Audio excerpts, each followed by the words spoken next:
विधान परिषदेतील राज्यपाल नियुक्त आमदारांबाबत आज निकाल येणार आहे। मुंबई हायकोर्ट आज राज्यपाल नियुक्त 12 आमदारांचा निकाल देईल।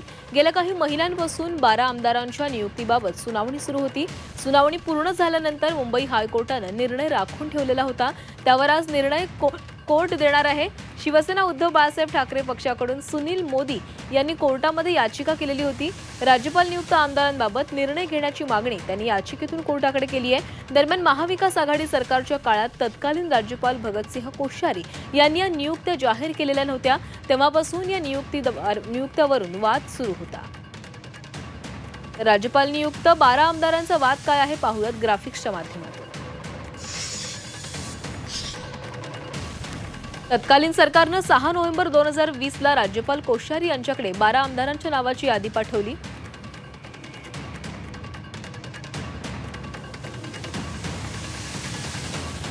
मविया सरकारने दिलेली 12 नेत्यांची यादी ही राज्यपालांकडून नामंजूर करण्यात आली। तत्कालीन राज्यपाल भगतसिंह कोश्यारी आणि मवियामध्ये 12 आमदारांच्या नियुक्तीवरून वाद निर्माण झाला। 12 आमदारांची यादी ही 5 सप्टेंबर 2022 ला मागे घेण्यात आली। शिवसेना उद्धव बाळासाहेब ठाकरे पक्षाच्या सुनील मोदी यांनी मुंबई हायकोर्टामध्ये याचिका केली। राज्यपाल नियुक्त 12 आमदारांची सुनावणी पूर्ण झालेली आहे। मुंबई हायकोर्ट आज निकाल देणार आहे।